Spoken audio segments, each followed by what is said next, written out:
ओम सभी को नमस्ते। ओम का उच्चारण ओम।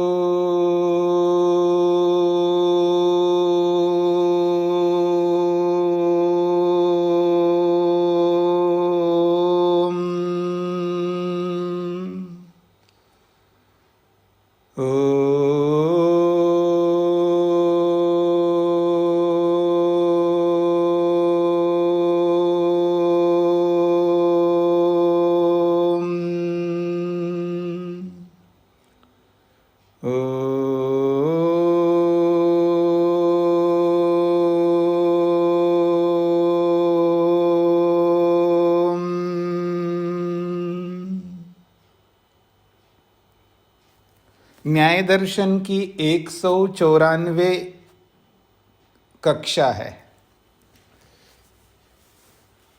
194वीं कक्षा है तो पृष्ठ संख्या 199 है। तीसरे अध्याय का दूसरा हन्निक चल रहा है। 37 सूत्र हमने इस आहनिक के पूरे किए हैं। जो प्रसंग चल रहा है वो बहुत बड़ा प्रसंग चलाया है। वो है ज्ञान गुण किसका है, जड़ का या चेतन का। तो ये सिद्ध किया है ज्ञान गुण चेतन का ही होता है। बहुत सारे हेतुओं को दे करके, बहुत सारे उदाहरण दे करके, पक्ष प्रतिपक्ष के माध्यम से आप देखेंगे ये 37वां सूत्र पूरा किया। 18वें सूत्र से लेकर के 18वें सूत्र से लेकर के ये प्रसंग चल रहा है जी। और अभी ये 41वें सूत्र तक यही प्रसंग चलता जाएगा। क्या प्रसंग है? ज्ञान गुण किसका है। तो ये सिद्ध किया है ज्ञान गुण चेतन का नहीं हो सकता। फिर किसका है? आत्मा का है। ये बात कही है।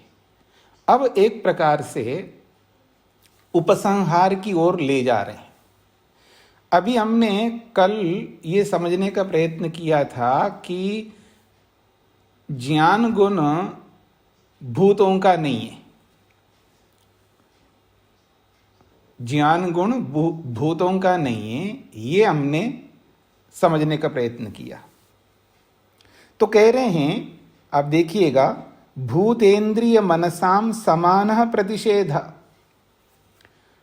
जब भूतों का ये गुण नहीं है ज्ञान गुण, तो भूतों के साथ इंद्रियों को भी जोड़ लो ना, मन को भी जोड़ लो। ये सब वैसे भी भूत ही है ना, अर्थात प्रकृति के ही पदार्थ है ना ये सब।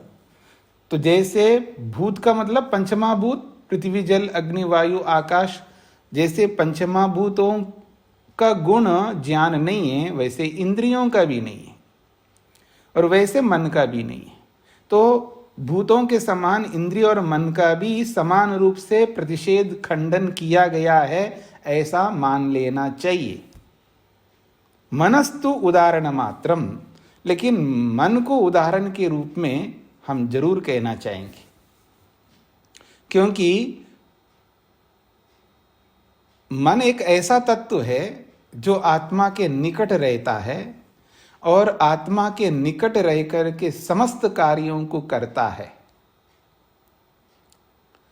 देखिए, आत्मा सीधा सीधा मन के साथ जुड़ता है और मन के माध्यम से जो भी विचार करता है उन्हीं विचारों से अहम की अनुभूति होती है। याद रखना, स्वयं की जो अनुभूति है वो भी मन के माध्यम से अहंकार के साथ जुड़ करके ही अनुभव होता है। इस बात को समझने का प्रयत्न करिएगा। प्रक्रिया बता रहा हूं मैं आपके सामने, क्योंकि ये जो अनुभूति है, अनुभूति का साधन है मन, ज्ञान का साधन है मन। कोई भी अनुभूति होती है वो मन के माध्यम से होती है, याद रखना। वो मन माध्यम बनता है वहां पर, चाहे रूप का, रस का, गंध का, स्पर्श का, शब्द का ज्ञान हो, सुख का ज्ञान हो, दुख का ज्ञान हो, यह ज्ञान का ही ज्ञान हो। बात स्पष्ट हो रही है? जब आपने प्रमाणों के विषय में समझा था प्रारंभ में, पहले अध्याय के प्रथमान्निक में प्रत्यक्ष प्रमाण को समझाते हुए कहा है कि ये जो प्रत्यक्ष है वो दो प्रकार का होता है। सन्निकर्ष को भी प्रत्यक्ष माना और ज्ञान को भी प्रत्यक्ष माना है, ठीक है ना। तो वो जो वृत्ति है इंद्रियार्थ सन्निकर्षोत्पन्नम ज्ञानम, वो जो प्रत्यक्ष वृत्ति है, वो प्रत्यक्ष वृत्ति जो है वो संयोग को, सन्निकर्ष को भी प्रत्यक्ष कहा और ज्ञान को भी, उस सन्निकर्ष से होने वाले ज्ञान को भी प्रत्यक्ष और उस सन्निकर्ष को भी प्रत्यक्ष माना है। हाँ जी, जिन्होंने अपना माइक बंद नहीं किया, माइक देखिएगा, बंद करके रखिएगा, व्यवधान उत्पन्न नहीं करेंगे। तो जब सन्निकर्ष ही प्रत्यक्ष है, संयोग को ही प्रत्यक्ष माना, इंद्रिय और अर्थ का जो सन्निकर्ष है वो प्रत्यक्ष है, तो फिर उसका फल क्या है? तो कहा प्रमिति उसका फल है। और जब ज्ञान को प्रत्यक्ष माना है तो ज्ञान का फल क्या है जी? तो उन्होंने कहा है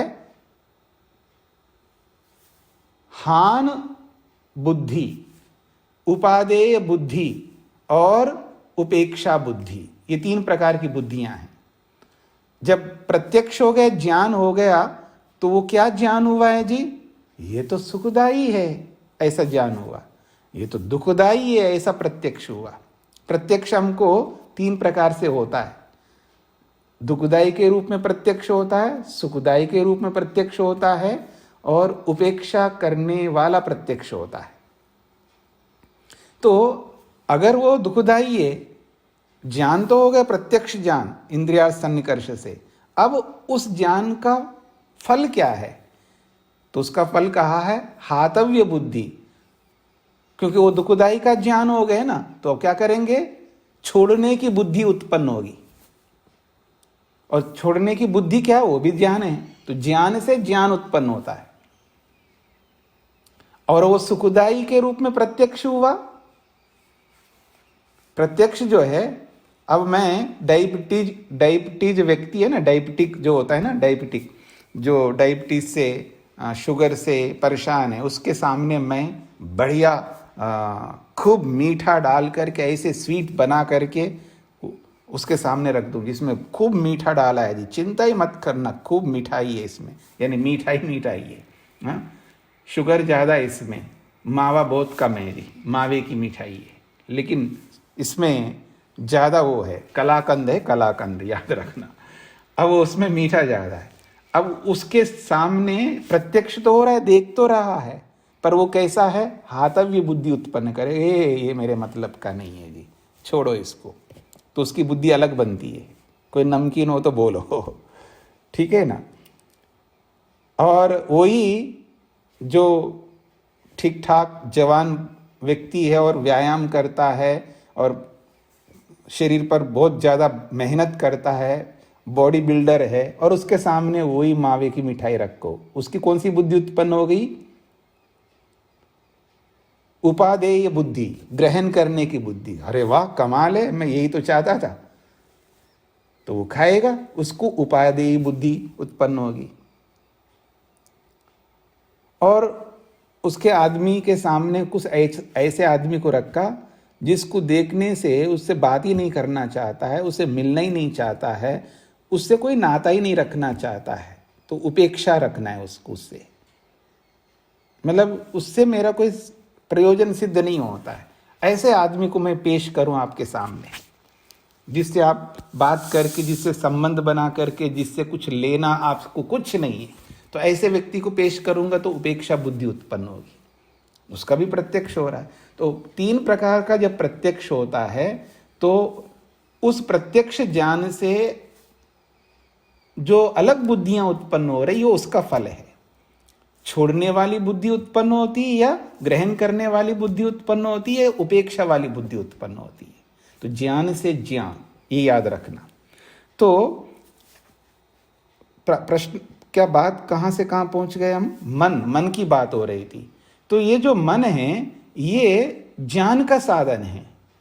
अब मेरे को स्वयं का भी अनुभव करना है। स्वयं का अनुभव तो मैं अहंकार से करूंगा, लेकिन अहंकार से करने से पहले मैं मन से जुड़ूंगा, वृत्ति बनाऊंगा, विचार करूंगा, मैं अपने आप को अनुभव करना चाहता हूं, तो मन के माध्यम से अहंकार से जुड़ करके फिर अपना अनुभव करूंगा।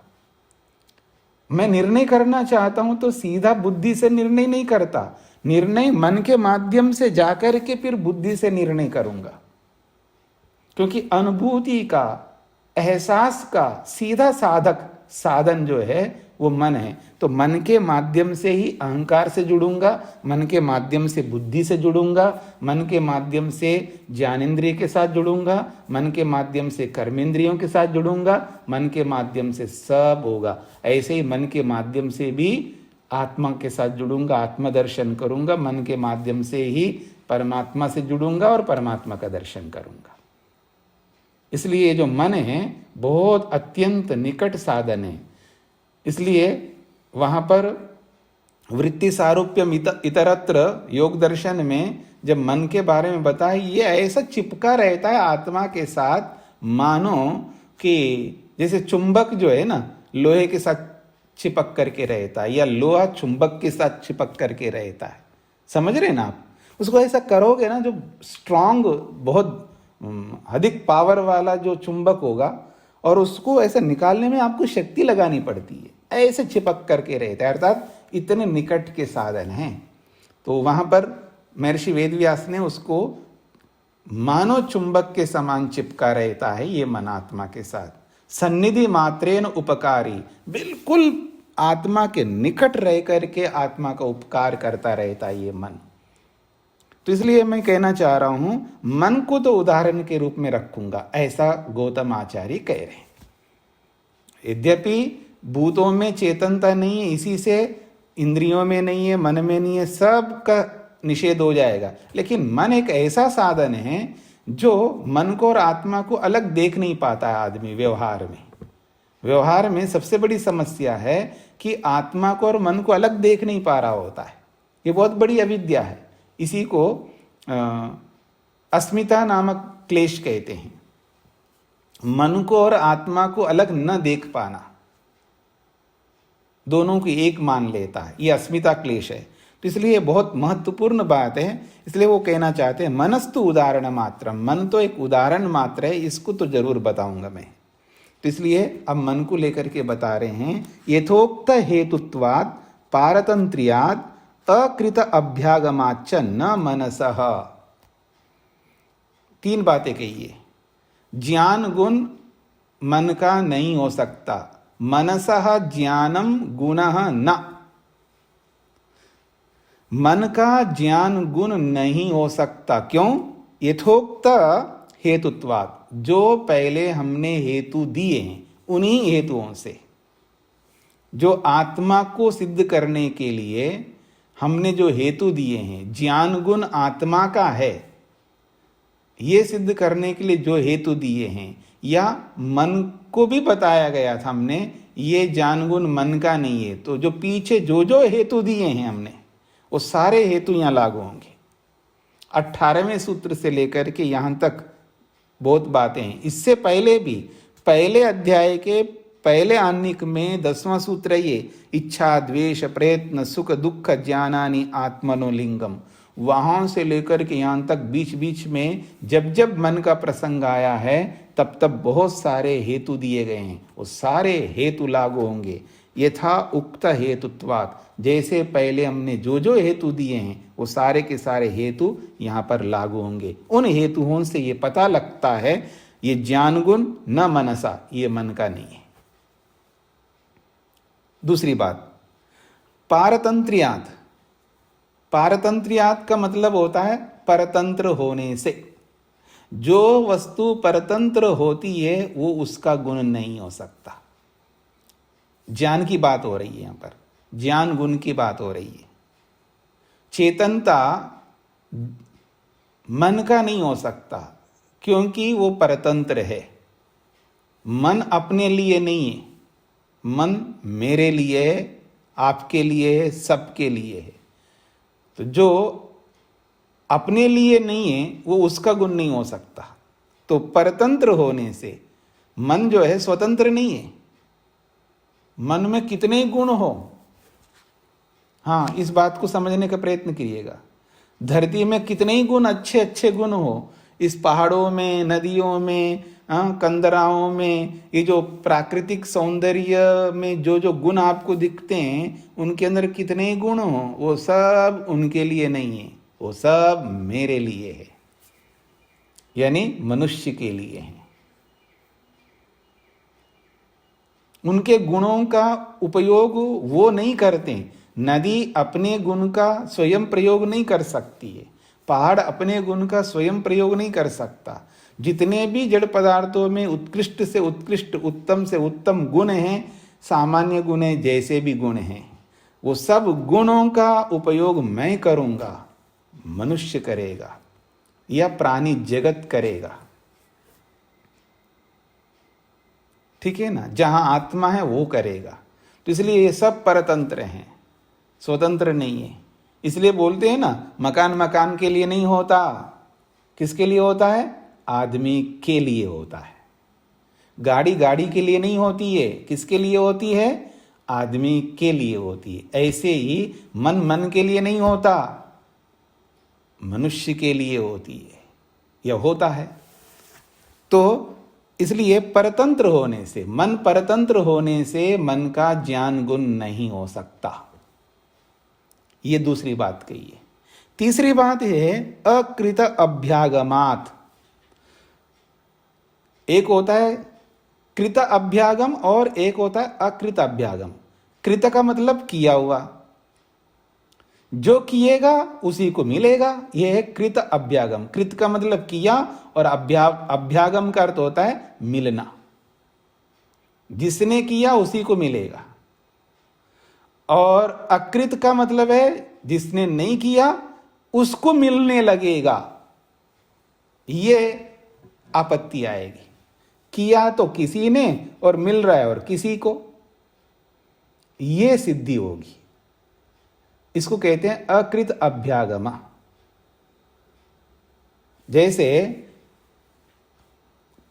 आपने उत्तम कर्म किया, आपने किया है और उसका फल किसी दूसरे को मिले, बड़ा अन्याय है जी इसमें। आपने कर्म किया तो उसका फल आपको मिलना चाहिए ना, दूसरे को मिलेगा तो इसमें गलती होगी। तो फिर तो आप क्यों करेंगे जी? मैं कहूँ आप सबको वैसे कहता रहता हूँ, मेरा यही काम है जी, आप ये करिए, ये करिए, ऐसा करिए, ऐसा करिएगा, आप करते नहीं है, ये पुण्य कर्म है जी, पुण्य कर्म करो करो करो, और उन पुण्य कर्मों का फल आपको नहीं मिलने का है, तो आप करोगे?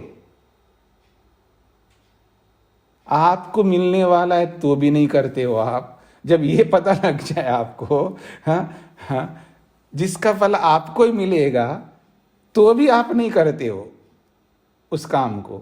और जब आपको ये पता लगे कि उसका फल मेरे को नहीं मिलेगा, तब तो आप 3 काल में नहीं करोगे। ठीक है जी। तो इसको कहते हैं अकृत अभ्यागम, मतलब जिसने किया नहीं उसको फल मिलने लगे, ये बात सिद्ध होने लगेगी। इसलिए मन का ज्ञान गुण नहीं हो सकता। ऐसा 3 हेतु दिए यहां पर, फिर इनकी व्याख्या करेंगे। अभी तो मैं केवल सूत्रार्थ बता रहा हूं आपको। तो यथोक्त हेतुत्वात् का मतलब पूर्व कहे हुए हेतुओं से ये बात सिद्ध होती है कि ज्ञान गुण मन का नहीं है। मन परतंत्र होने से ज्ञान गुण मन का नहीं है। अकृत अभ्यागम होने से ज्ञान गुण मन का नहीं है। यह सूत्रार्थ है। स्पष्ट हो गया? अब आगे बढ़ते हैं। अब भाष्य को देखिएगा। कहते हैं इच्छा द्वेष प्रयत्न सुख दुख ज्ञानानि आत्मनो लिंगम। इच्छा द्वेष प्रयत्न सुख दुख ज्ञान ये सब आत्मा के लिंग है, चिन्ह हैं, सिंबल्स हैं, चिन्ह हैं। इत्यता अर्थात इस सूत्र से लेकर के, और ये सूत्र कहाँ पर है, पहले अध्याय के पहले आह्निक के 10वां सूत्र है। इस सूत्र से लेकर के, प्रभृति का मतलब है इस सूत्र से लेकर के, यथोक्तम संग्रहीयते, जितने भी हेतु दिए थे वहां से लेकर के यहाँ तक बीच बीच में बहुत सारे हेतु दिए हैं इस ज्ञान को लेकर के, वो सारे के सारे हेतु यहाँ पर संग्रहित हो जाते हैं। यहाँ पर उन सब हेतुओं को लागू कर लेना है। उन सब हेतुओं से ये सिद्ध होता है कि ज्ञान गुण मन का नहीं है।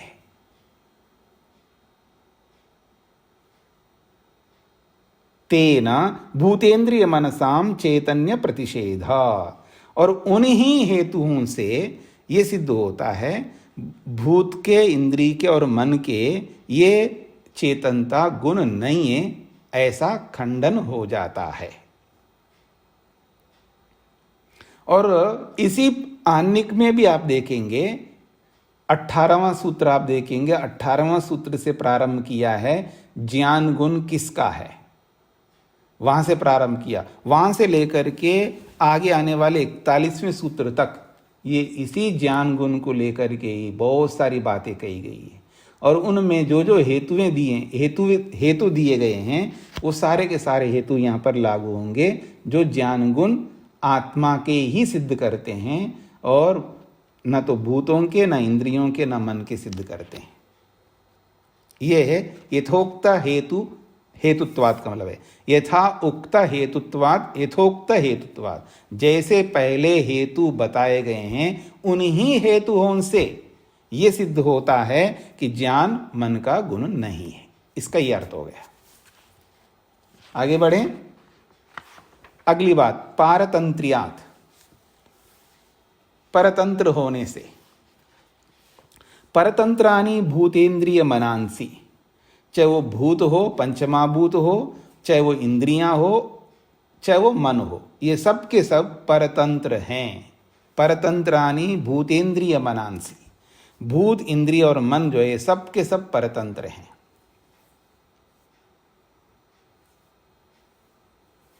तो कहते हैं परतंत्र होने से धारण, प्रेरण, व्यूहन क्रियासु प्रयत्नवशात प्रवर्तन्ते।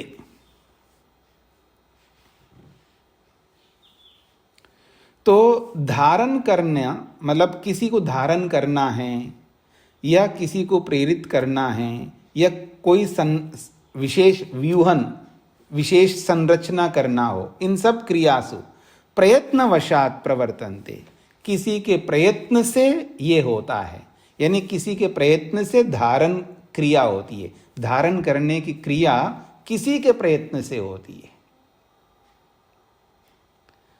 प्रेरणा, प्रेरण करने की जो क्रिया होती है वो भी किसी के प्रयत्न से होती है। और विशेष संरचना की जो भी क्रिया हम करने लगते हैं वो भी प्रयत्न के कारण से होता है। तो प्रयत्नवशात प्रवर्तन्ते, ये सब प्रयत्नों से होते हैं, चाहे धारण करना हो या प्रेरित करना हो या विशेष संरचना करना हो, ये सब प्रयत्न गुण से होते हैं। प्रयत्न एक गुण है, उस प्रयत्न गुण के कारण से किसी को हम धारण करते हैं। देखिए, हाथ धारण कर रहा है लड्डू को, हाथ धारण कर रहा है, लेकिन किसी के प्रयत्न से धारण हो रहा है। यहां पर अपने आप हाथ धारण नहीं करता। ऐसे ही पूरी धरती जो है, हम सब मनुष्यों को, प्राणी जगत को और भी जो भी चीजें हैं, बहुत कुछ धारण कर रही है पृथ्वी। तो पृथ्वी धारण तो कर रही है, लेकिन प्रयत्न किसी और का है। स्पष्ट हो रहा है ना? जैसे आपने कोई यंत्र बना दिया है और वो यंत्र जो है, कोई भी चीज आ जाए तो उसको वो लेकर के उसको पकड़ के रखती है, वो वस्तु, वो यंत्र, वो ऐसा डिवाइस आपने बनाया है कि उसका काम है कि किसी को धारण करना है। तो कोई भी अनाश्रित वस्तु आ जाए उसको लेकर के अपने में रखती है वो वस्तु। वो तो अब वो धारण करने में सक्षम है, धारण कर रहा है वो यंत्र, लेकिन प्रयत्न किसका है? इंजीनियर का है। तो किसी के प्रयत्न के कारण से वो धारण कर रहा है, अपने आप नहीं करेगा, ऐसा समझ लीजिएगा। तो चैतन्य पुनः स्वतंत्रानि स्युरिति, चैतन्य में तो स्वतंत्रता से होता है। अगर चेतन अगर धारण करता है तो उसको नहीं देखना होता, कोई कहेगा तो वो धारण करेगा, ऐसा नहीं है। वो तो स्वयं धारण करेगा, किसी के आदेश का वो प्रतीक्षा नहीं करता, क्योंकि वो स्वतंत्र होता है। स्वतंत्रानि स्यु, तो ये धारण, प्रेरण, व्यूहन, ये सब स्वतंत्रता से होते हैं। स्वतंत्र क्योंकि चेतन, तो चेतन में तो स्वतंत्रता से ये होते हैं, लेकिन भूतों में, इंद्रियों में, मन में धारण, प्रेरण, व्यूहन, ये सब क्रियाएं जो है ये दूसरे के प्रयत्न से होते हैं, स्वतंत्र नहीं होते उसमें। स्पष्ट हो रहा है जी? क्योंकि क्रिया विशेष जहां पर भी हो रहा होता है वो स्वतंत्र नहीं होता, चाहे जड़ में हो या किसी और में हो, वहां पर पीछे कोई ना कोई उस क्रिया को करवाने वाला होता है, वो दिख रहा हो या नहीं दिख रहा हो। कोई डिवाइस को ले लो या कोई भी वस्तु को ले लो जिसमें क्रिया हो रही है और वो विशेष क्रिया हो रही है। क्रियाएं दो प्रकार की होती है, एक आंतरिक अपनी क्रिया होती है, वो अपने आप स्वाभाविक होती है, उसको कोई कराने वाला नहीं होता है, उसको कहते हैं आंतरिक क्रिया। और एक बाह्य क्रिया, तो जो बाह्य क्रिया हमको दिखती है, आंतरिक क्रिया का मतलब होता है जैसे दही है, उसमें विकार आ रहा है, तो वो विकार जो है वो जैसे दूध से दही बना रहे हैं, तो दूध से दही बनाने की जो प्रक्रिया है वो मेरे प्रयत्न से, यानी चेतन के प्रयत्न से हो रहा है, दूध से दही बनना, ठीक है। लेकिन उसके आंतरिक जो परिवर्तन है वो स्वाभाविक है और वो आपको नहीं पकड़ में आएगा। वैसे अगर मैं घड़े के बारे में बोलूं, घड़ा जो है नया था, अब धीरे धीरे धीरे धीरे उसमें ह्रास हो रहा है, उसके कण जो है टूट टूट करके अलग हो रहे हैं, इसलिए वो पुराना बन रहा है। उसका अपना स्वाभाविक आंतरिक परिवर्तन है वो। तो कुछ आंतरिक परिवर्तन होते हैं, कुछ बाह्य परिवर्तन होते हैं। तो बाह्य परिवर्तन जो है ना, बिल्कुल सर्वनाश करना हो तो परमात्मा, वहां परमात्मा का प्रयत्न चल रहा होता है। जैसे आप बोलते हो ना, इलेक्ट्रॉन, न्यूट्रॉन, प्रोटॉन, वो अपने आप घूम रहे, अपने अंदर की अपनी क्रिया चल रही है, उसको कोई कर नहीं रहा है। लेकिन उसको विशेष असेंबलिंग करना हो तो अपने आप नहीं होंगे। ये बात पकड़ में आ रही है आपको? जो अपने अंदर उनका जो अपने आप गति चल रही थी, उसकी, उसका अपना स्वरूप है, तो उसका आंतरिक जो परिवर्तन हो रहा है, उनका स्वयं का परिवर्तन हो रहा है। उस स्वयं के परिवर्तन में कोई विशेष क्रिया नहीं होती है, कोई विशेष उत्पादन नहीं होता, ये याद रखना। उनका अपना अंदर का अपना परिवर्तन है। लेकिन जब एक एटम को दूसरे एटम के साथ जोड़ने की जो स्थिति आती है ना, वो अपने आप नहीं कर सकते, उसको दूसरे की आवश्यकता है, वहां दूसरे के प्रयत्न की आवश्यकता है, ऐसा आप समझ लेना। और उसमें अपने आप जब हो सकता है, अगर कोई साइंस का पढ़ा हुआ नहीं जी अपने आप भी होता है, तो फिर अपना आप होता है तो सिस्टमेटिकली नहीं होगा, फिर वो उसके साथ में बहुत सारी बातें जुड़ती है। अपने आप जब होता है तो सिस्टमेटिकली नहीं होता है। और जब सिस्टमेटिकली अगर जुड़ना हो रहा है, असेंबलिंग सिस्टमेटिकली हो रहा है, तो फिर वहां दूसरे का प्रयत्न होगा। अपने आप होने वाली क्रिया में सिस्टम नहीं होता है, क्योंकि सिस्टम देने वाला चेतन होता है। जड़ में स्वभाव नहीं है सिस्टम देना, ये याद रखना। तो ऐसी बहुत सारी बातें। तो यही कहना चाह रहे हैं, परतंत्राणि भूतेन्द्रिय मनांसि धारण प्रेरण व्यूहन क्रियासु प्रयत्नवशात प्रवर्तन्ते। भूत, इंद्रिय और मन जो है, जो भी जिसको भी धारण करेंगे, जिसको भी प्रेरित करेंगे, और जो भी विशेष संरचना उनमें होती है, उनके अंदर जो भी क्रियाएं हो रही हैं, वो प्रयत्नवशात दूसरे के प्रयत्न से होते हैं। लेकिन चैतन्य पुनः चेतन में कैसे होता है? स्वतंत्रानि स्युः, उसमें तो अपनी स्वतंत्रता से होती है, उसका वहां दूसरे का प्रयत्न काम नहीं आता, स्वयं प्रयत्न करता है वो। ये अंतर है दोनों में। तो इसलिए परतंत्र होने से उनके अंदर जो भी क्रिया होगी वो अपने आप नहीं हो सकती है, उसके लिए दूसरे को लाना होगा। तो परतंत्र होने से मन वो जाता नहीं हो सकता, ये इसका अभिप्राय है। तीसरी बात, अकृत अभ्यागमाच्च। अकृत अभ्यागमात को समझा रहे हैं। पहले अध्याय के प्रथम पाद में एक बहुत बड़ी अच्छी बात कही है प्रवृत्ति को लेकर के। प्रवृत्ति क्या होती है, जिसको हम प्रवृत्ति कहते हैं, ये प्रवृत्ति होती क्या है? तो उसकी परिभाषा किया है, वाग बुद्धि शरीरारंभ। वाणी से, मन से, बुद्धि का मतलब मन है यहाँ पर, वाणी मन और शरीर से जो प्रारंभ होता है, यानी वाणी से जो किया जा रहा होता है या मन से जो किया जा रहा होता है या शरीर से जो किया जा रहा होता है, उसी को प्रवृत्ति कहते हैं। इति चैतन्ये भूतेन्द्रिय मनसाम परकृतम कर्म। तो कहते हैं ये जो वाग बुद्धि और शरीर से जो प्रवृत्ति होती है, ये चेतन के कारण से होती है। यदि भूतेन्द्रिय मनसाम चैतन्य, भूतों को, इंद्रियों को और मन को चेतन अगर मान ले, तो परकृतम कर्म पुरुषेण उपभुज्यते इति स्यात्। कर्म किया है भूत ने, इंद्रिय ने या मन ने, और उसका फल भोग रहा है पुरुष आत्मा, ऐसा सिद्ध होगा।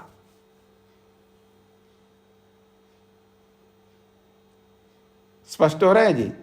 कर्म किया है शरीर ने, लेकिन फल भोगता कौन है जी? आत्मा। कर्म किया है इंद्रिय ने और उसका फल क्या कौन भोग रहा है जी? आत्मा। कर्म किया मन ने, उसका फल भोग रहा है आत्मा। बड़े मेहनत करके गेहूं बन रहा है, अपनी मेहनत से गेहूं बन गया, अपने मेहनत से एप्पल बन गया, सेब बन गए, ये बन गए, वो बन गया, और उसका भोग कौन करता है जी? आप करते हो, ठीक है ना? हीरा जो है बड़े मुश्किल से, बड़े कठिनाई से बनता है और उठा करके आप पहनते हो उसको। ऐसा आप सब वस्तुओं के बारे में देख लीजिएगा। कर्म वो करें और उसको भोग आप रहे हो।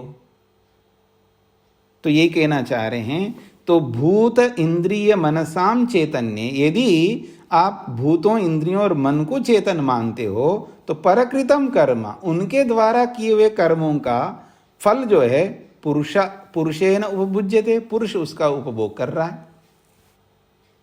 अचैतन्ये तु तत्साधनस्य स्वकृत कर्म फलोपभोगः पुरुषस्य इति उपपद्यते इति। यदि उनको जड़ मान लो, अचेतन मान लो, तब तो कोई समस्या ही नहीं है, तब वो साधन के रूप में रहेगा। तो तत्साधनस्य स्वकृत कर्म फल उपभोगा, उस साधन के द्वारा किए हुए कर्म का जो फल है उसका उपभोग पुरुषस्य, पुरुष को होता है, ऐसा सिद्ध हो जाएगा, उसमें कोई आपत्ति नहीं आती है। हाँ जी, मधु जी को क्या पूछना है? स्वामी जी नमस्ते जी। स्वामी जी, आपने अभी पीछे कहा कि अंदर की जो क्रियाएं हैं वो स्वतः होती रहती हैं। जी जी। तो उसमें मुझे ऐसा समझ आया कि क्या ह्रास स्वतः होता है? जैसे घड़े का उदाहरण आपने दिया था, दही के उदाहरण में तो वो समझ में नहीं आई बात, क्योंकि उसमें तो दही परिवर्तित होती है तो बैक्टीरिया अंदर बनते रहते हैं। तो ह्रास होता है, रचना स्वतः नहीं होती, यही अभिप्राय हुआ उसका? नहीं, ह्रास का मतलब जैसे मैंने आपको वो ह्रास को थोड़ा सा मैंने चेंज करके फिर वो इलेक्ट्रॉन न्यूट्रॉन प्रोटॉन का उदाहरण दे दिया ताकि आपको क्लियर हो जाएगा। तो जो अपने आप घूम रहे होते हैं ना, वो जो अंदर की जो प्रवृत्ति है, हमको दिख नहीं रहा होता है, ठीक है ना? कोई वस्तु हमको दिख रही है तो उसमें आंतरिक चेंजेस जो होता है ना, अपने आप उनके अंदर जो घूमना है, उसके अंदर जो क्रिया है, उसका स्वभाव है हिलना डुलना। इसका ये मतलब होता है, मोटी भाषा में बोलूं तो हिलना डुलना जो चल रहा है उनका, वो अपने आप हो रहा होता है, उसको अन्य के कारण से उसमें हिलना डुलना नहीं हो रहा है। जैसे रजोगुण का स्वरूप ही है कि गति, लेकिन वो गति जो है वो केवल हिलने डुलने के रूप में गति है उसकी, यानी विशेष गति नहीं है। जैसे मैं उसको विशेष रूप से चलाता हूँ किसी भी वस्तु को, मैं का मतलब चाहे ईश्वर चलाए या मनुष्य चलाए, तो वो जो गति है वो स्वाभाविक गति उसकी अलग प्रकार की। जैसे मैंने बोला ना, इलेक्ट्रॉन न्यूट्रॉन प्रोटॉन वो अपने आप घूम रहे हैं, उनका अपना स्वाभाविक गति है। लेकिन मैं उसको विशेष गति जब देने लगता हूँ तो वो मेरे द्वारा, यानी किसी मनुष्य के द्वारा या परमात्मा के द्वारा होता है। ये इसका अभिप्राय है। तो बाहर की जो गति है तो वो विशेष रूप से हो रहा है, तो जिसमें जैसे विनाश करना भी है, विनाश करने के लिए भी विशेष प्रयत्न करना होता है, उनको विभक्त करना होता है ना। मतलब जो सारे के सारे अणुओं को जब मैंने असेंबलिंग किया, अर्थात बनाने वाले ने जब उनको सबको जोड़ करके विशेष संरचना उत्पन्न की है, बुद्धिपूर्वक व्यवस्थित, जब सिस्टमेटिकली उसको जोड़ा है, तो वो सिस्टमेटिकली उसको अलग करने वाला ही अलग करता है उसको, ठीक है ना। तो एक होता है जैसे कि मान लो घड़ो अपने आप पुराना हो गया तो अपने आप हो गया, ऐसा नहीं है, कोई करने वाला वहाँ बैठा हुआ है, ठीक है ना, वो दिख नहीं रहा है, परमात्मा। तो ऐसे ही सिस्टमेटिकली किसी का विभाग कर रहे हैं तो एक अणु दूसरे अणु से अलग हो रहा है, वो एक व्यवस्थित हो रहा होता है, अपने आप हो रहा है, हमको दिखता है, लेकिन उसको करने वाला होता है, ठीक है ना। तो वो करने वाला जो है वो कोई भी हो सकता है। तो दूसरे के प्रयत्न से व्यवस्थित जो परिवर्तन होता है, जब व्यवस्थित परिवर्तन होता है वो दूसरे के कारण से, दूसरे के प्रयत्न से होता है। जो आंतरिक जो अपने आप जो चल रहा होता है उसका स्वयं की उसका स्वयं का स्वरूप है। कोई स्थिर रहने का स्वरूप में है, थोड़ा सा कोई हिलने के स्वरूप में, ऐसा। जैसे सत्वर स्तंभ के जो स्वरूप होते हैं ना, कोई सत्व स्वरूप है, कोई रज स्वरूप है, कोई तम स्वरूप है। तम स्वरूप में क्या होता है, वो स्थिरत्व होता है, वहाँ पर उसमें हिलना डुलना कुछ नहीं है, बस पड़े रहना होता सुअर की तरह, तो उसमें स्थिरत्व है। और एक में थोड़ा सा गति है, जैसे रजोगुण है। सत्व में सात्विकता एक अलग गुण है। ऐसे उनका जो स्वभाव होता है, तो किसी वस्तु का जो स्वभाव है, जो गति, स्वाभाविक गति, वो अपने आप चल रही होती है, लेकिन उसको विशेष गति देने का काम प्रयत्न से होगा। ये इसका अभिप्राय है। जी स्वामी जी, धन्यवाद। अब आगे बढ़ते हैं। अथ अयम सिद्धोपसंग्रह, सिद्धस्य उपसंग्रह सिद्धोपसंग्रह, जो अब तक जो सिद्ध हुआ है उसी का उपसंग्रह का मतलब है उपसंगार किया जा रहा है। जो अभी तक सिद्ध किया है ना कि ज्ञान गुण आत्मा का है, भूतों का नहीं, इंद्रियों का नहीं, मन का नहीं और किसी का नहीं। ये जो अभी तक जो सिद्ध किया है उसी सिद्ध का उपसंग्रह का मतलब है उपसंगार किया जा रहा है आगे आने वाले 2-3 सूत्रों से। परिशेषाद यथोक्त हेतु उपपत्तिश्च। अब इतनी सारी बातों से ये समझाने का प्रयत्न किया है कि ज्ञान गुण भूतों का नहीं, ज्ञान गुण मन का नहीं, ज्ञान गुण इंद्रियों का नहीं, ज्ञान गुण अर्थों का भी नहीं, ये सब बताए थे ना पीछे। तो परिशेषात का मतलब है परिशेष न्याय से, मतलब हमारे सामने जितनी भी वस्तुएं उन सबको हमने बताया ये इसका नहीं, इसका नहीं, इसका नहीं, और एक बच गया, उसके बारे में बोलने की आवश्यकता नहीं है। तो जो बचा है उसको परिशेष कहते हैं। तो परिशेष से आत्मा ही बचा हुआ है जी, तो इसलिए वो आत्मा का गुण है, ऐसा सिद्ध होता है।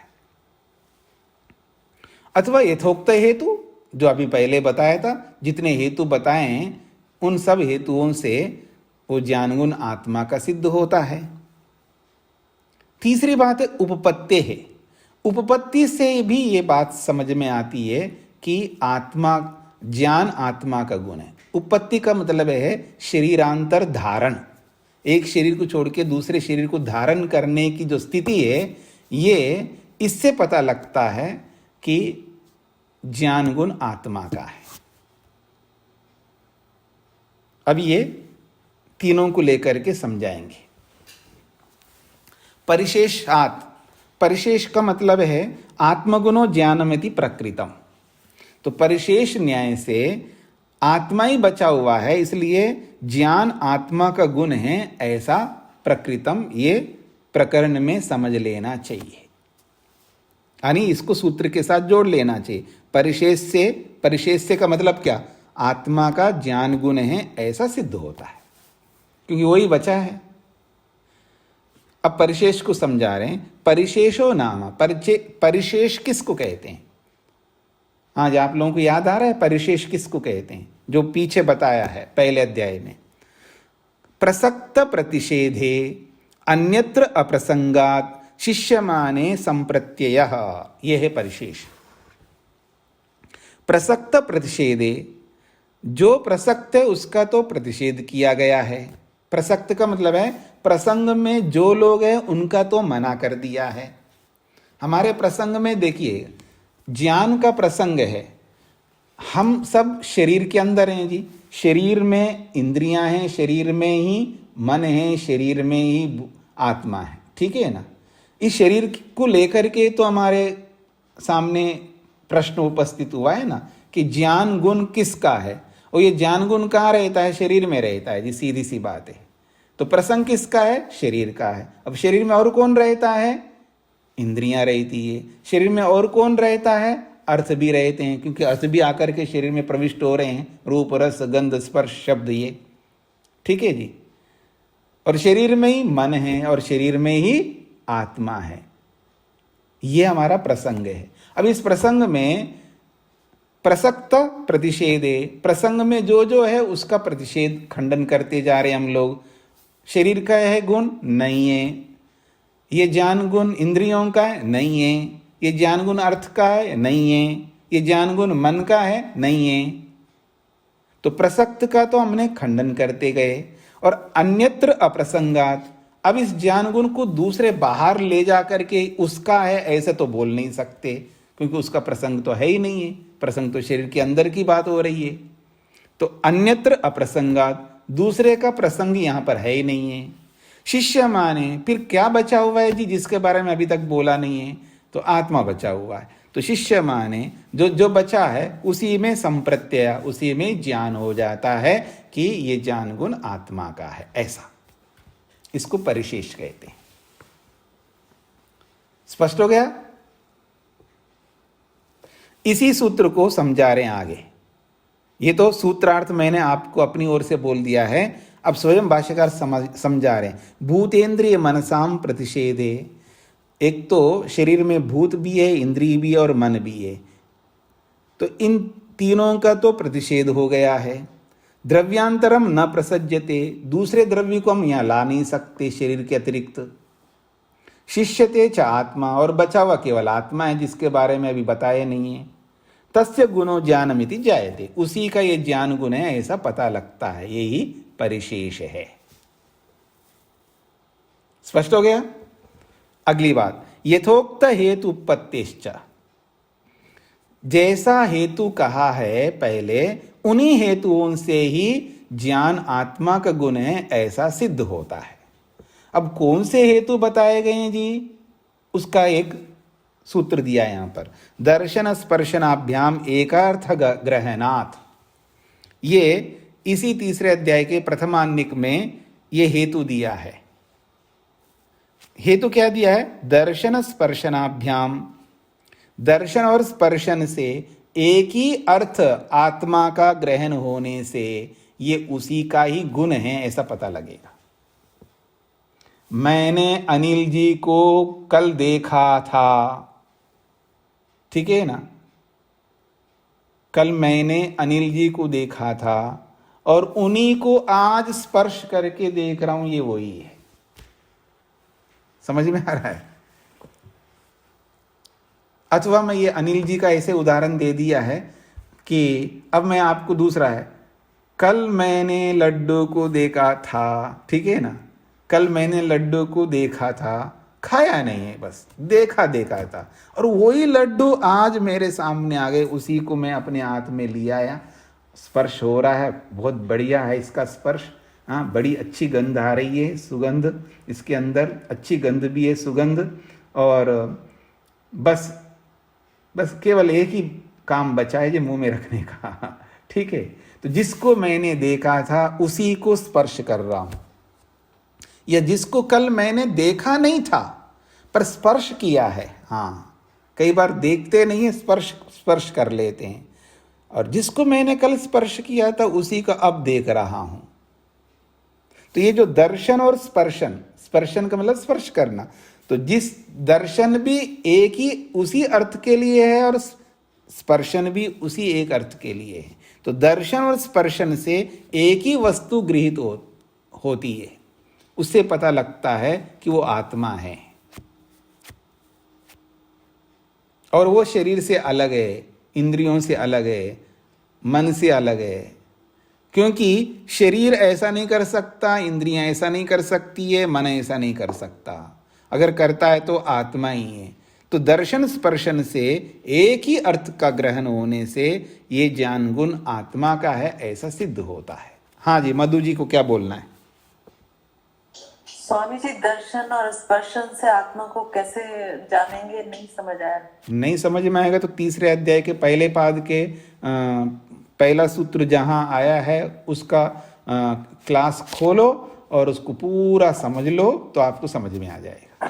तीसरा ये लिखा हुआ है ना, यहाँ पर लिखा हुआ है, सूत्र के आगे संख्या लिखी हुई है ना, 3 अच्छा, 1 1 ओके। लिखा हुआ है जी। ठीक है स्वामी। तो इत्येव मादिना, इत्येव मादिना मतलब इस प्रकार के जितने भी हेतु पहले दिए गए हैं, इस प्रकार के हेतुओं के द्वारा आत्म प्रतिपत्ति, आत्मा की सिद्धि होती है। हेतु नाम इन्हीं हेतुओं से, इसलिए आत्मा प्रतिपत्ति, आत्मा की सिद्धि होती है। और हेतु नाम अप्रतिषेधात, इन हेतुओं का कोई खंडन नहीं किया जा सकता। इसलिए दर्शन स्पर्शनाभ्याम एकार्थ ग्रहणात, इस प्रकार के जितने भी हेतु दिए हैं पहले, उन सब हेतुओं का खंडन न हो सकने से इन्हीं हेतुओं से आत्मा की सिद्धि हो जाती है। और उसी आत्मा के ये गुण हैं, ये भी सिद्ध हो जाता है। स्पष्ट हो गया? अब कह रहे हैं परिशेष ज्ञापनार्थम प्रकृत स्थापनादि ज्ञानार्थम च हेतोक्त हेतु उत्पत्ति वचनम इति। तो ये जो 39वां जो सूत्र है, इसमें ये बता रहे हैं ना कि परिशेषाद यथोक्त हेतु उत्पत्तिश्च, ये क्यों बोला है? ये तो पहले से ही बता चुके हैं, फिर क्यों बोला? तो कहते हैं परिशेष ज्ञापनार्थम, एक बार परिशेष न्याय क्या होता है इसको बताने के लिए दोबारा ग्रहण किया है, ताकि आपके ज्ञान को ताजा करना है। फिर कहा प्रकृत स्थापनादि ज्ञानार्थम, प्रस्तुत, जो प्रकृत का मतलब है जो प्रस्तुत है, प्रस्तुत क्या है जी? बुद्धि, ज्ञान है ना। तो प्रस्तुत जो ज्ञान के गुण को आत्मा का ही गुण है, इसको स्थापित करने के लिए प्रसंग को दोबारा बताया है। प्रकृत स्थापनादि ज्ञानार्थम, तो प्रकृत का मतलब है जो प्रकरण में जिस बुद्धि गुण को लेकर के जो बात चलाई गई है, और ये बुद्धि गुण आत्मा का गुण है, इसको स्थापित करने के लिए सारा प्रकरण चलाया गया है, इसको बताने के लिए। तो प्रकृत स्थापनादि ज्ञानार्थम, तो प्रकृत स्थापनादि, प्रकृत का मतलब है जो प्रसंग में जिस ज्ञान गुण को लेकर के आत्मा का गुण है, ऐसा बताने के लिए जो जो बातें कही है, उन बातों को बताने के लिए इसको दोबारा बताया जा रहा है। और यथोक्त हेतु उत्पत्ति, और यथोक्त हेतु उत्पत्ति जो है, ये पहले जिन जिन हेतुओं से आत्मा को बताया गया है, उन्हीं हेतुओं से ये ज्ञान गुण आत्मा का है ऐसा सिद्ध होता है। ये बताने के लिए इस सूत्र में इन तीनों को ग्रहण किया है, ताकि उपसंहार कर सके। स्पष्ट हो गया जी?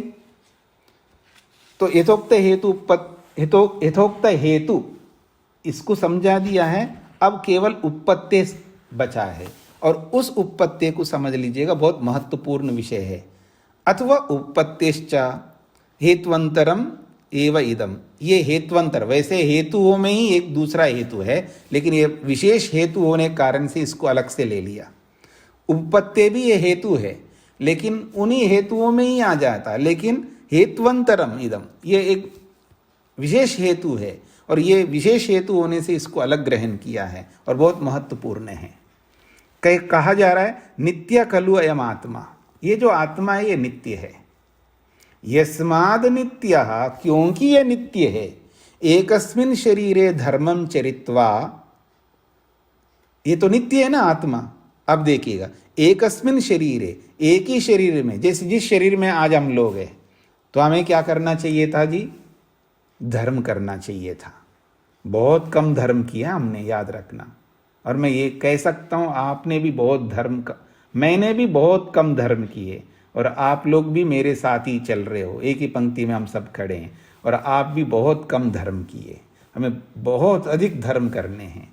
तो एक ही शरीर में धर्मम चरित्वा, एक ही शरीर में, जिस शरीर में हम लोग रह रहे हैं, इस शरीर में बहुत सारे धर्मों को करके, काय भेदात, इस शरीर के नाश हो जाने से, स्वर्गे, स्वर्ग में अर्थात अगले शरीर में, देवेश उपपद्यते, देवत्व को प्राप्त होता है। अब देव लोगों के साथ उसका जन्म होता है। क्या कमाल है ना जी, ऐसे माँ बाप मिले जो देव है, जिनके अंदर देवत्व गुण विद्यमान है। हाँ, कल्पना करके देखिएगा, हाँ, ऐसे माँ के यहाँ जन्म ले रहे हैं, ऐसे पिता के यहाँ जन्म ले रहे हैं जो स्वयं देव बने हुए हैं, देवत्व है जिनके अंदर, देव लोग हैं। और आस पड़ोस के सब बिरादरी के सब देव लोग हैं, सब उत्कृष्ट श्रेष्ठ महान लोग हैं। कल्पना करके देखिएगा। तो कहते हैं इस शरीर में रहते विशेष धर्म करके, काय भेदात, इस शरीर के विनाश होने पर स्वर्गे अर्थात अगले शरीर में, देव योनि में उपपद्यते, जन्म लेता है। अब इसका उल्टा करता हूं मैं, इस शरीर में अधर्मम चरित्वा, मेरी बात मत मानो आप, मानता ही नहीं आदमी, क्या करें? तो क्या करेगा? अधर्मम चरित्वा, अधर्म करेगा। फिर तो अधर्म करेगा तो देह भेदात, शरीर नष्ट हो जाने से नरकेश उपपद्यते है। फिर देखना कहाँ पैदा होता है? नरक में पैदा होता है। पैदा होता है, कुछ नहीं मिल रहा है, कुपोषण हो रहा है, और ऐसा जगह जन्म, आस पड़ोस को देखो, कमाल के लोग होते हैं, ठीक है ना जी? ऐसे लोग होते हैं बस जिनको कुछ नहीं आता है, ना जीना आता है, ना बैठना आता है, ना देखना आता है, ना बोलना आता है, कुछ नहीं रहता है। मतलब जिसको आप कहते हैं ना, आप क्या बोलूँ मैं, फुव्वड़ कहो या कुछ भी बोलिएगा, जो भी भाषा का आप प्रयोग कर सकते, जिनको कुछ नहीं है, ऐसी जगह जन्म हो रहा है अगले जीवन में। तो ये जो उपपत्ति है अर्थात शरीरांतर प्राप्ति लक्षणा उपपत्ति, ये उपपत्ति किसको कहते हैं जी? शरीरांतर प्राप्ति लक्षणा, एक शरीर को छोड़ करके दूसरे शरीर को प्राप्त करने स्वरूप वाली ये उपपत्ति होती है। स्पष्ट हो रहा है जी? शरीरांतर प्राप्ति लक्षणा उपपत्ति, उपपत्ति का अर्थ बताएं यहां पर। उपपत्ति क्या है? शरीर अंतर प्राप्ति लक्षणा, यानी इस शरीर को छोड़ के दूसरे शरीर को प्राप्त करने के स्वरूप वाली जो है उसका नाम है उपपत्ति। इस उपपत्ति से पता लगता है कि आत्मा अलग है। ये तो उत्पन्न हो रहा है, समाप्त हो रहा है, ये तो नष्ट हो रहे हैं, लेकिन वो नष्ट नहीं होता है। जिसको ये चिंता है कि मैं धर्म करूंगा तो ऐसा मेरे को मिलेगा, अगर मैं अधर्म करूंगा तो नरक में जाऊंगा, इसलिए मैं अधर्म नहीं कर सकता, उसको वो चिंता है। शरीर को कोई चिंता नहीं है, शरीर को कुछ नहीं बिगड़ता है, उसको काटो पीटो कुछ भी करो ना शरीर को, उसको कोई पता ही नहीं चलता है। जैसे घड़े को आप 100 बार पटक दो जी, नीचे फूटता जाएगा, टूटता जाएगा, टीकरे बनते जाएंगे, उसको कोई चिंता नहीं। आप 100 बार तोड़ो या 1000 बार तोड़ो, पर चिंता किसको होती है? माँ को होती है। ये बेटा कैसा बेटा है, मैं कितने बार घड़े कितने बार ला करके रख दिए, तोड़ देता है। चिंता किसको हो रही है? माँ को हो रही है। घड़े को क्या चिंता होना है जी? ऐसे आप सबके साथ लगाइएगा। तो ये कह रहे हैं, ये जो उत्पत्ति है, शरीरांतर प्राप्ति लक्षणा उत्पत्ति, एक शरीर को छोड़ के दूसरे शरीर को प्राप्त करना स्वरूप जो स्थिति है, यही उत्पत्ति है। सा सती सत्वे नित्ये च आश्रयवती। सा का मतलब ये जो उत्पत्ति है, सत्वे सती नित्य, सत्व का मतलब ये आत्मा रूपी तत्व है, ये इसके नित्य होने पर ही आश्रयवती, वो आश्रय वाली बनती है, वो उत्पत्ति। ये बहुत अच्छी बात कही जा रही, इसको समझने का प्रयत्न करिएगा। कहते हैं सत्वे नित्ये सती, ये जो तत्व है, आत्मा रूपी तत्व है, इसके नित्य होने पर ही ये उत्पत्ति आश्रय वाली बनती है। मतलब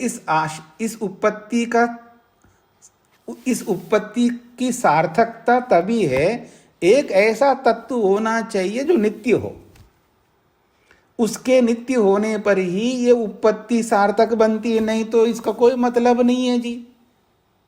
अगर आत्मा को हटा दो थोड़ी देर के लिए, क्या फर्क पड़ता है जी, देव शरीर मिले चाहे नरक शरीर मिलेगा, कोई आत्मा तो है ही नहीं है। कहीं भी पैदा हो जाऊं, कहीं भी रह लूं, क्या फर्क पड़ता है? फर्क तो पड़ता है ना। आप ऐसा थोड़ा चाहते हैं, कोई चाहता है? क्या फर्क पड़ता है जी, मैं कैसे भी रहूं। हाँ, आ जाओ मेरे पास आश्रम में, आप ठंड बहुत लग रही है, अब आपको ऐसा कुटिया दे दूं जहाँ खिड़कियां ही नहीं है, नहीं, जहाँ डोर बंद नहीं होते हैं, बहुत गवाक्ष हैं, और उसमें बंद करने के शीशे नहीं, कुछ भी नहीं, हवा खूब आती है, ठंडी हवा, कोई रजाई नहीं दूंगा आपको। हाँ हाँ, और ऐसे ऐसे स्थिति में रखूंगा, फिर आप क्यों आएंगे जी यहाँ पर? स्पष्ट हो रहा है ना? तो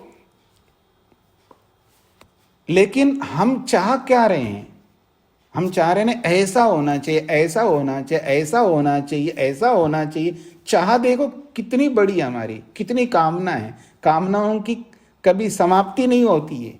अनंता वही कामा, ये जो हमारी कामना है ना, अनगिनत है, निरंतर चल रही होती है। तो इसलिए यह जब ये स्थिति है, तो कोई ऐसा तत्व है जो चाहता है ऐसा, और इनसे अलग है वो, इनका उसका कोई नाता नहीं है, उसमें रह रहा है, इतना है नाता, लेकिन इनके अंदर कोई बिगाड़ी हो, इनका कोई कुछ समस्या हो, तो उसको कोई मतलब नहीं है, उसका कुछ नहीं बिगड़ रहा है, बिगड़ इसका रहा है। तो इस बात को समझना है। तो कह रहे हैं सत्वे नित्ये सति स आश्रयवती। अगर कोई तत्व नित्य हो तभी ये जो उत्पत्ति जो है ये आश्रय वाली बनती है। अगर कोई नित्य तत्व है ही नहीं है, तो ये जो उत्पत्ति है, एक शरीर से छोड़ के दूसरे शरीर को प्राप्त करना, इसका कोई अर्थ नहीं है, ये कोई सार्थक नहीं है। कितने बदलते रहो, क्या फर्क पड़ता है? देखिएगा, आप 50 घर बना लो, कभी इस घर में, कभी उस घर में, कभी यहाँ कभी वहाँ, उस मकान को, उस कमरे को, उस चीज को क्या फर्क पड़ता है जी? आप रहो या कोई चोर रहे, चाहे कोई भी रहे, उसको कोई फर्क नहीं पड़ता है। उसका जो प्रयोग करता है ना, उसको अंतर आता है, उसको फर्क पड़ता है। बाकी उस घर को, उस वस्तु को क्या अंतर आएगा जी? उस वस्तु का कोई भी प्रयोग कर रहा है, उसको कोई मतलब ही नहीं है। वो प्रयोज्य है, प्रयोग करने योग्य, वो प्रयोक्ता नहीं है वो। तब ये बात सामने आएगी। इन बातों को और कल समझने का प्रयत्न करेंगे, जो बहुत महत्वपूर्ण है ये वाली बातें। तो इसको फिर से कराइएगा। ये जो है ना, हाँ, ये सब पहले सती बिल्कुल करेंगे, बिल्कुल करेंगे, यही तो कह रहा था मैं। इनको कल समझ लेंगे अच्छी तरह, धैर्य से, तसल्ली से समझने का प्रयत्न करेंगे, कोई बात नहीं है। तो इसको यहीं पर विराम देते हैं जी, कल मिलते हैं। ओम